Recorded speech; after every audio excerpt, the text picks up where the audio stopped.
God for what he has done, but praising him for who he is.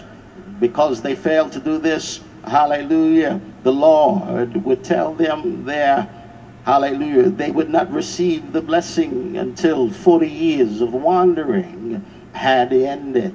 You know the story, after he had brought them safely across the Red Sea, after they had had church for a little while on the other side, the Bible says they went right back into complaining about their situation and declared we could have stayed in Egypt and died. So generation now, hallelujah, one after one, those who would be born now in the wilderness. Those who would die, according to God's word, no one who has come out of Egypt land would see the promised land.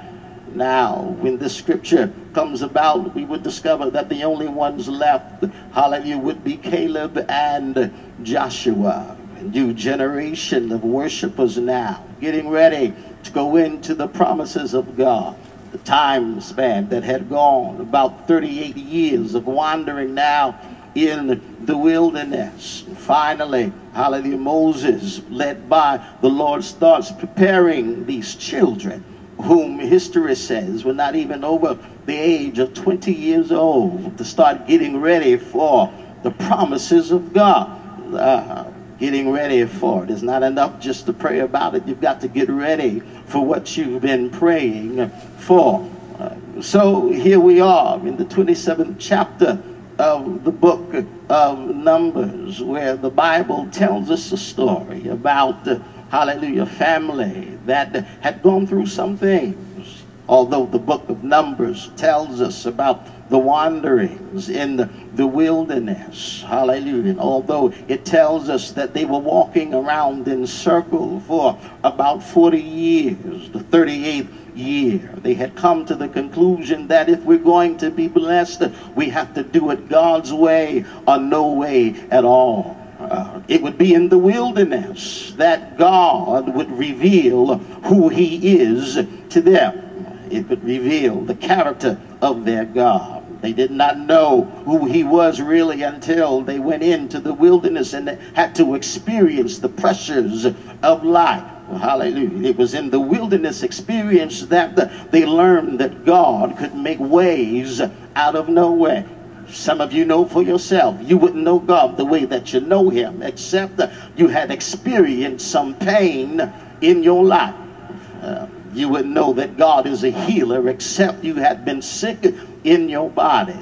Wouldn't know that God could open doors except a door had been slammed in your face. It was in the wilderness that they would learn how to call him Jehovah Rapha, saying, the Lord is my healer. It was in the wilderness that they learned to call him Jehovah Jireh, meaning God will provide. It was in the wilderness that they learned how to call him Jehovah Shalom, which means the Lord is my peace. It was in the wilderness. Hallelujah. Look at somebody and say, it was in the wilderness. You know for yourself, had you not gone through a wilderness experience yourself, you wouldn't be able to pray the way you pray. Wouldn't be able to sing the way you sing. Hallelujah. They would learn also that, oh my Lord, that God is a God that keeps his promise. Hallelujah. Not only does he keep his promise, but he prepares us for whatever he has promised us. He not only prepares it for us, but he prepares us for it. And then, hallelujah, the third thing they would have to learn is that not only does God reveal himself, but he reveals us. He begins to mature and to make and to develop. And when I use the word reveal, I don't mean how you are now, but I mean how you shall be. Once you come out of this, you're not going to be the same person you were when you first started going through what you're going through. Hallelujah. Just touch somebody and say, when I come out of this, I will be better. So here the Lord, through the ministry of Moses, he is preparing them. He is getting them together, teaching them how to function as a people, walk as, hallelujah, church, and how to develop as an individual, trusting in God. One of his greatest lessons would be, hallelujah, the fact that God would not deny himself. And I say that to say this because there were some who were of the opinion that because we're going through what we're going through, that perhaps God is not going to do what he said. Moses wanted them to know, I don't want you to think that way, because no matter what you experience, God's going to work something out through his word. Everything he said concerning you must come to pass. But you got to go through this. You're going to have some hard times. You're going to have some difficult moments. But when it's over, the blessing will be in your hand. Can you say amen?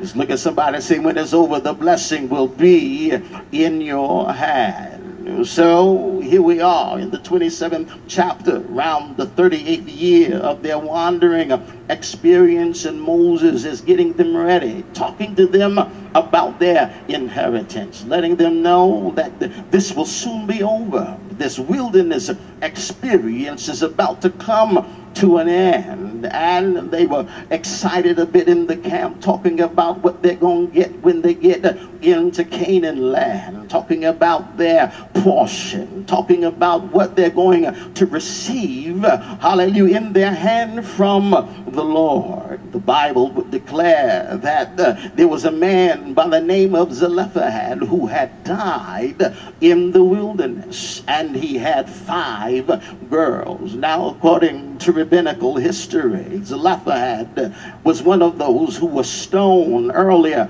in the writings of Numbers because he was gathering sticks on the Sabbath day. He dies there, according to the word, in his sin. But the Bible declares that he was not with those who had rebelled against Moses under Korah. Bible would name his daughters Mahah, Noah, Hoglah, and Milcah, and Tirzah. The Bible declares, hallelujah, that they stood before Moses. And I need you to understand what's going on. These were girls, and the inheritance normally would be for the sons, but he had no sons. Touch someone and say, he had no sons. Now, this was a peculiar situation, no doubt.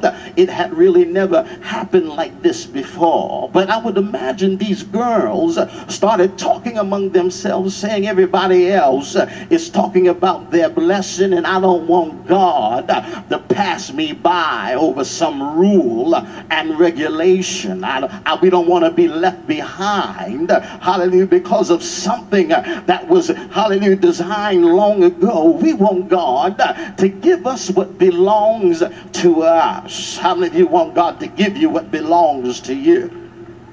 So, hallelujah, the Bible declares that they got up, got dressed, went down to the tabernacle and said, Moses, we want to talk to you. I know what the rules say, and I know, hallelujah, that perhaps what we're doing might be out of order a little bit, but we have a situation here that needs your attention. Daddy is dead now, and hallelujah, according to what's been written, we are wiped out of our inheritance. And I don't think it's fair, because although he died in sin, he was not with those who rebelled against you. Hallelujah. He was not with those, hallelujah, who said, can God only speak to Moses? And we want you to go to God on our behalf and let him know that we want to be included in the inheritance. Can somebody say amen?